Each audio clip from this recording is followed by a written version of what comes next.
រះលើដីចំងាយខ្ញុំរស់នៅឆ្ងាយផ្ទាំងជីវិតដើរតាមសបិនមិនបានឈប់សម្រាកសមជាយូរឆ្នាំហើយទោះជាយូរឆ្នាំទៀតកន្លងដោយខ្យល់បក់រំលងតែចិត្តខ្ញុំនៅតែចំផ្លូវទៅស្រុកកំណើតនឹកស្ទឹងសង្កែហូរត្រជាក់កាត់ក្រុងបាត់ដំបងនឹកវាលស្រែបៃតងខ្ចីកាលខ្ញុំនៅក្មេងកន្លងនឹកស្នាមញញឹមម៉ែអើ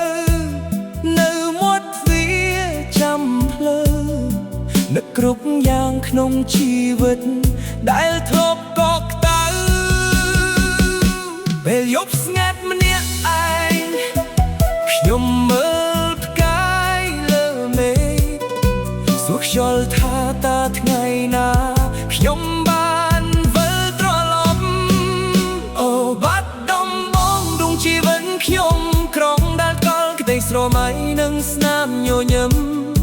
ទោះឆ្ងាយប៉ុន្មានម៉ឺនគីឡូក៏នៅក្នុងបេះដូងខ្ញុំចង់វិលទៅអោបដីកំណាតម្ដងទៀតអូបាត់ដំបងដួងជីវិតខ្ញុំនឹងផ្លូវចាស់នឹងមនុស្សដែលខ្ញុំស្រឡាញ់សង្ឃឹមថ្ងៃមួយខ្ញុំនឹងបានវិលទៅដើរតាមផ្លូវស្រុកកំណើតជាមួយស្នាមញញឹម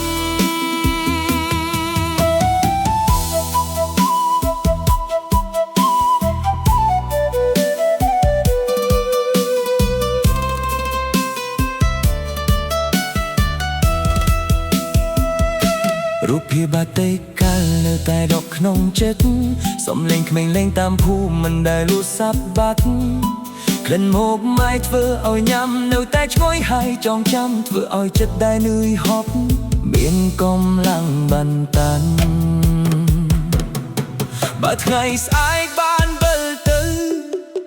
ខ្ញុំនឹងដើរតាមផ្លូវចាស់សួរសុខទុក្ខអ្នកចិត្តខាងហើយ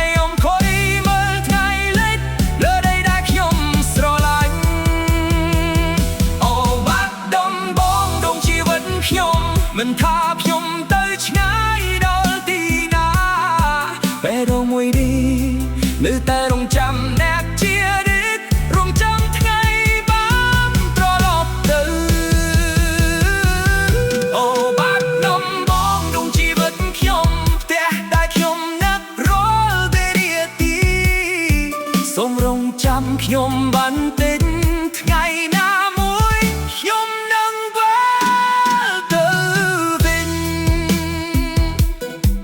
ិលទៅកាន់បា